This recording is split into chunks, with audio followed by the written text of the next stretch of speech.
This is the god Amun in his ram form.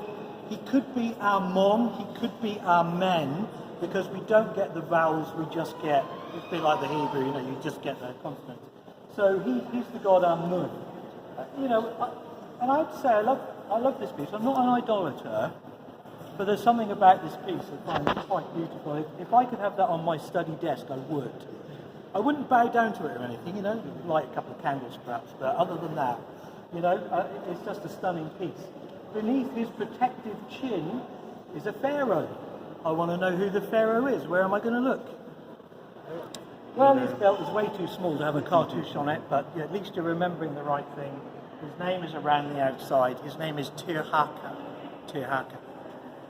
Now look at him. Look at his face particularly, because this shows the sort of excellency and the expertise of the sculptors of the day. There are two things about him that are trying to tell us something. One is his face is not typically Egyptian. Okay, look at his very rounded face here, and with distinct features. Plus, what does he have on his head?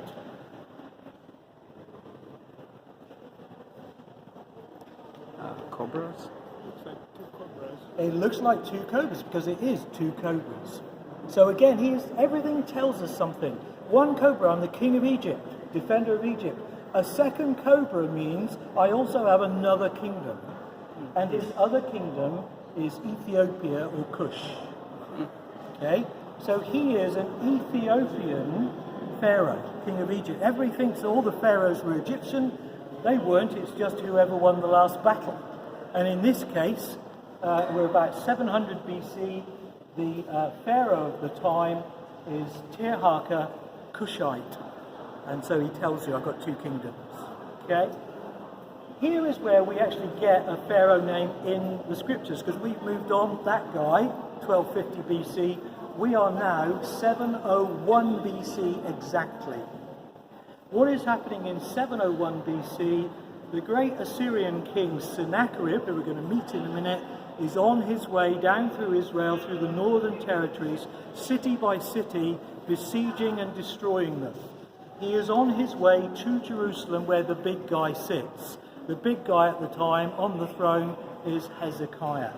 He's a good guy, right? He's one of the few good guys. There aren't many out of the 40-ish kings. He's a good guy. And he also has the benefit of having a prophet, a genuine living prophet, who is able to talk to him and tell him what God says. The prophet is Isaiah. Lovely. And what we get here, by the way, this whole series of incidents is recounted in Isaiah and Kings and Chronicles. Pretty much, that each one adds a little bit of flavour or detail, but 3 times we're told this story. And in Isaiah, of course, it's like a historical interlude amongst the rest of the prophecy. So Isaiah is going to Hezekiah saying, look, Sennacherib's on his way down. God has told us that he is not going to get as far as Jerusalem. He's not going to touch the place. You're going to be fine. But Hezekiah, like most of us, is a godly guy who occasionally has a wobble. And one of the wobbles is this. He is so worried about the size and ferocity of Sennacherib's army, he sends envoys down to Egypt and says, look, Sennacherib's on his way, he is threatening me, he's coming for me. When he's finished with us, he's coming for you. Because this guy's into world domination, no question.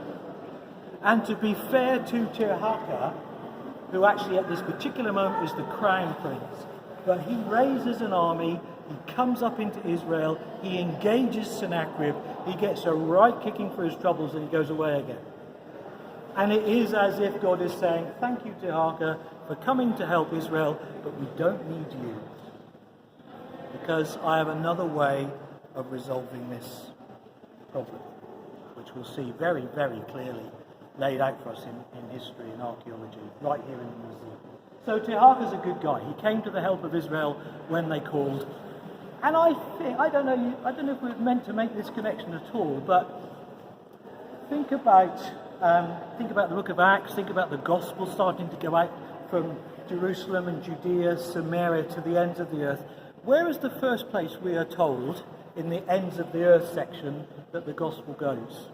Think of Philip, chariot. Ethiopia. there's an Ethiopian high official of the court of the queen reading what? Isaiah. Reading about, an ancient king of his. And, Philip says, do you understand? And he explains the gospel, and the gospel goes to Ethiopia. I don't know if we're supposed to make that connection, but it's interesting. Why Ethiopia first? And it's almost as if the Lord says, we did try and help us, way, way back. And I didn't need you, but I appreciate that. I may be putting too much in there. You can ignore that or delete it or whatever you want to do. But I just think, why Ethiopia? What's up with that? And yet there's this wonderful connection.